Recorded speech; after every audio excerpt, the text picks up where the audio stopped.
Hi Aquarius, welcome to your reading for the 13th of February. I'm going to get straight to it.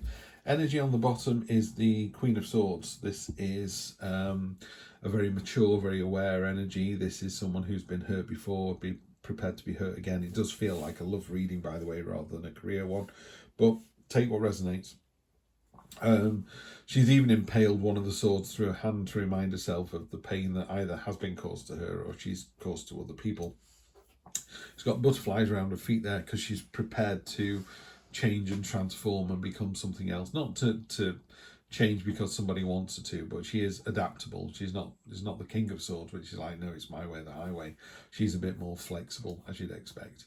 In a more traditional Rider-Waite Smith deck, she is looking forward above the storm clouds, looking into the future in quite a stern-faced manner. You know, it's like, no, I've been hurt before. I'm sure I'm going to be hurt again, but that's not going to stop me from, having a relationship or doing what I want to do with my life. So it's a really powerful energy, that one.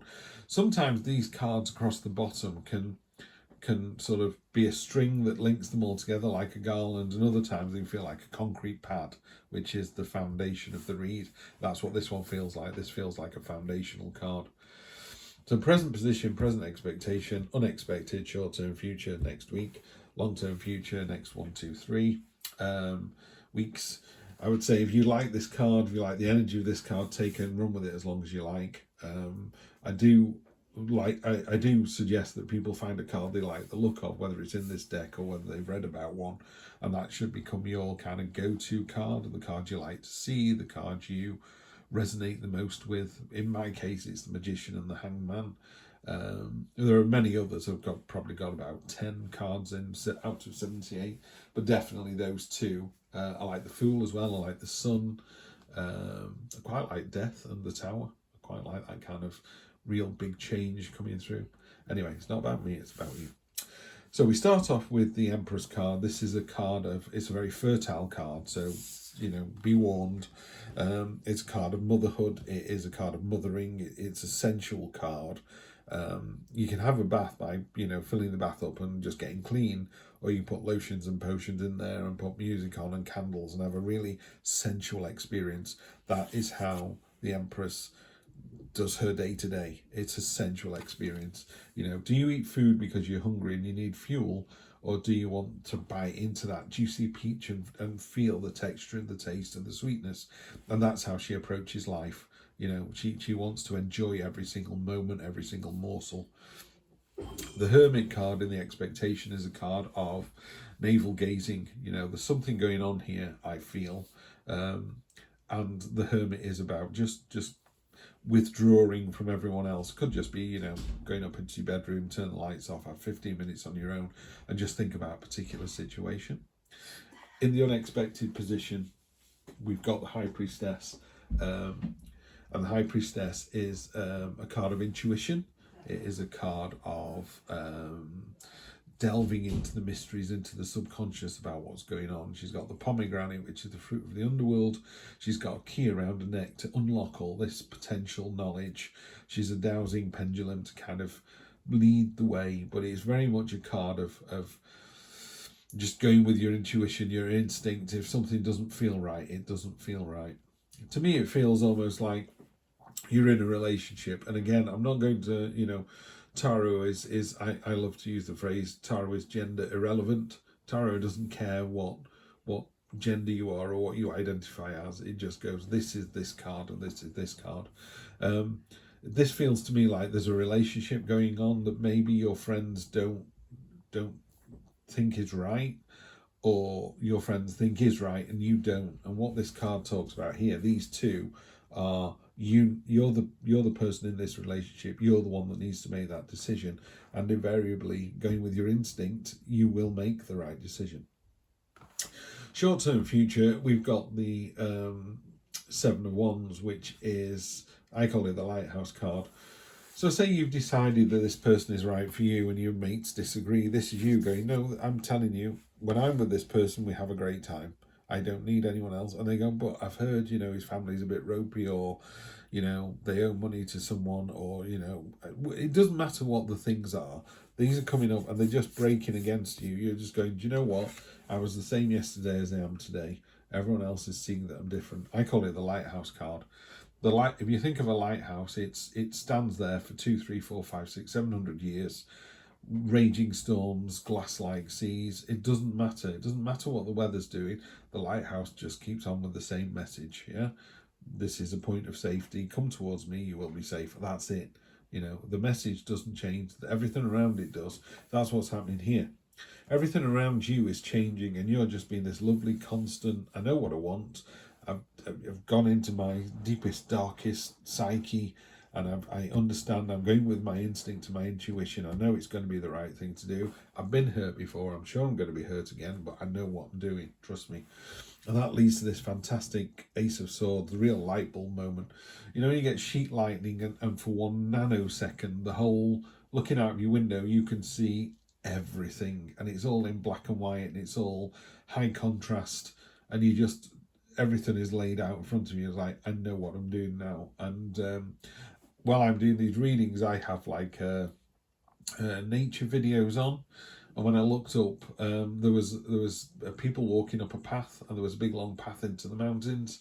So yeah, you know you're on the right path. I don't know how far along the path you are, but you know that you're on the right path. That's what this light, the Ace of Swords with this lightning moment, sheet lightning, feels like. It just highlights the path, and even though it goes on for 1,000,000 miles, you can see clearly that it just winds off and off and off into the distance. Yeah, you're doing the right thing. Aquarius, you are definitely doing the right thing.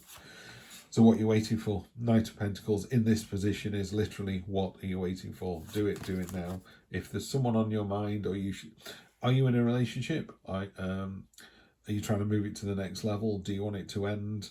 Do you want to get out of it and go into this new one that's been waiting in the wings? Are you on your own and you've had enough? Whatever it is, the answer to all of those questions is the same. What are you waiting for? On top of the Hermit, you've got the Devil. This sort of introspective moment that you've just had has kind of flagged up those. You're worried about going down the rabbit hole. You're worried about getting addicted to something. It hasn't happened yet. But what I would say to you is, it's really important to note the devil doesn't kick your door down at 2 a.m. and steal you away. The devil just walks over to you at a party, whispers in your ear and goes, have another drink. I know you're married, but go and talk to that person over there. Go on. Where's the harm? What can happen with that? You know, your husband's gone home early because he's poorly. Why don't you just go and do that? The devil just whispers in your ear, and if you go, no, I'm all right, thanks, I'm happily married, they just go to someone else's shoulder. They don't nag you all night, you know. So the devil goes, have another beer. No, I'm all right, thanks. Have another beer. No, I'm all right, thanks. He goes, okay, I'll find someone else then. Yeah. So don't worry about this. You know, you've got more than enough knowledge and understanding of the situation. And what the devil card talks about is when we're aware of those addictions. So maybe you are in the throes of an addiction. Maybe, you know, you can't stop at one glass of wine and you're on 10, and you know it's a problem and it's something you're trying to deal with. Just knowing that it's a problem and knowing it's something you're trying to deal with weakens the devil, you know. So you're in that fantastic position there. So the Hermit and the devil really works in your favor. Yeah, you're aware of what the devil is trying to do to you, so you can do something about it. Wowie, the moon on the High Priestess, this is literally intuition and intuition. So it's just saying, you just need to follow your intuition on this. There are some things that are going to come out of your subconscious. Maybe they're not pleasant. Maybe it's going to bring up some history, some past things that have happened that have not been too great. Doesn't matter. There's a reason for them coming up to the surface. They come to the surface so that we can deal with them once and for all and get rid of them. 4 of Cups on top of the lighthouse. That's an interesting one in that position. Yeah, if this I call it the meh card. You know, the universe is trying to offer you something that you didn't know you wanted. It's literally here going, look, you know you've got these 3 options here. You know you've got Tom, Dick and Harry. You're just not bothered. Yeah. So now, you know, Zephod up here. You know, something completely different up here is being offered by the universe. The universe wants you to take one of the 4. I know it looks like he's offering you this one. What it's trying to do is it's going, You know, if you go, well, I don't want any of these three, and you go, well, okay, you're telling me you want something completely different. Here's something completely different. And you go, oh no, I didn't mean that completely different. They go, right, go back and choose one of these three then. So sometimes the universe puts something in your way that you really don't want, so it steers you back on the path of what you do. And the good news is you end up at the Nine of Cups. The Nine of Cups is a card of satisfaction, abundance. It's a card of wish fulfillment. It is beautifully done. This is the Black Violet Tarot by Heidi Phelps, the Cherry Blossom edition. I really love this deck, and some cards work better than others. This is a particularly good one. It's also really well explained in the book. She's saying you've got everything you possibly want. It's really comfortable. It's you know, you've got, it's a wish fulfillment. It's an abundant card. It's a very satisfying card. But she's sat on a cold stone wall, so eventually that won't be enough. Yeah, I love that kind of idea that, okay, while it's great now and you should really enjoy it and soak in the goodness, just remember that we need to keep moving forwards, otherwise we're going to get lapped. So you might be so far ahead of the rest of the pack, you're almost catching them up. So you go, do you know what? I'm going to take my foot off the gas, or I'm going to sit down for a bit. Before you know it, everyone's going to go past you again. And in this one, it's like, enjoy it. You're abundant, sophisticated, everything's coming together. It's working really, really well. You're kicking the devil's ass as usual. You're trusting your instincts. But make sure you keep moving forwards. So your instincts in this one might be, do you know what? I'm just going to wait and see. I'm just going to wait and see. And the universe is going, oh, please make a decision. Move on, you know. Get these people riled up. So they're going, what are you doing going out with this person? And you're like, you know, what's the worst that could happen, guys? You know, why not? Why not see if this person is all they appear to be? And if they're not, as your intuition said as much, move on. And if they are everything you thought they were, great. Time for a new adventure with this person. Yeah, great week coming up, Aquarius. Really good. Really in control of it as well. Love this Hermit energy. Love the High Priestess and the Moon. This would be my two cards to take from this. The Moon and the High Priestess. Trust your gut. If you trust your gut this week, you're absolutely golden. I will see you next week for more of the same. Take care.